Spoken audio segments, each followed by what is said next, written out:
Assalamualaikum warahmatullahi wabarakatuh. Perkenalkan, nama saya Agizda Sausana Bibah dari Unit Bimba AIUEO Taman Asri.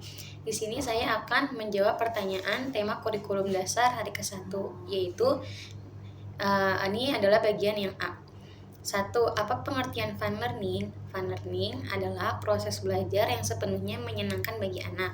Yang kedua, mengapa proses belajar harus fun learning?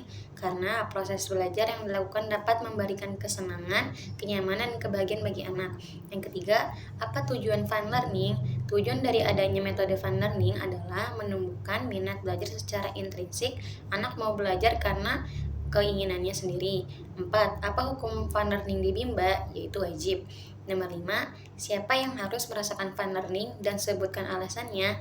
Yang harus merasakan fun learning adalah anak, agar setiap anak dapat merasakan bahagia dalam proses belajarnya, sehingga anak menjadi senang belajar.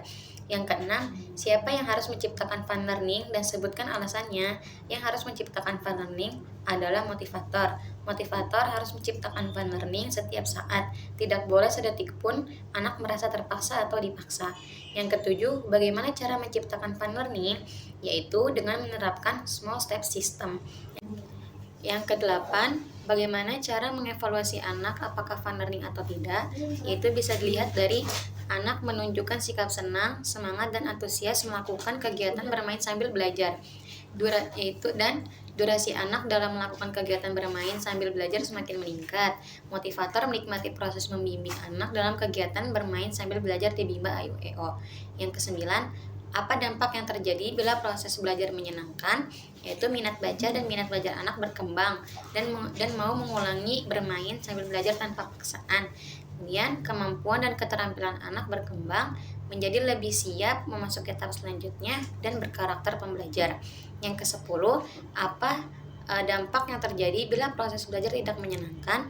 Yaitu anak merasa belajar adalah beban, anak terpaksa belajar, merasa terbebani dan tidak mau mengulang dan yang telah diajarkan. Kemampuan dan keterampilan anak menjadi lama berkembangnya. Anak lebih suka bermain game sehingga malas belajar, dan anak akan menjadi generasi yang malas belajar. Cukup sekian dari saya, kurangnya mohon maaf. Wassalamualaikum warahmatullahi wabarakatuh. Kemudian saya akan menjawab pertanyaan yang B. Nomor 1, apa pengertian small step system? Small step system adalah proses belajar yang dilakukan secara bertahap. Motivator harus dapat memberikan kegiatan yang sesuai dengan kemampuan dan kemauan masing-masing anak. Yang kedua, mengapa proses belajar harus dilakukan secara bertahap? Small step system agar anak merasa senang dan tidak terbebani, karena metode ini menyesuaikan materi dengan kemampuan anak sehingga lebih mudah dipahami. Yang ketiga, apa tujuan small step system? Tujuannya adalah agar proses belajar yang menyenangkan dapat tercipta atau fun learning. Semua anak senang, bahagia, dan dapat menikmati kegiatannya karena tidak mungkin menyenangkan jika tidak bertahap.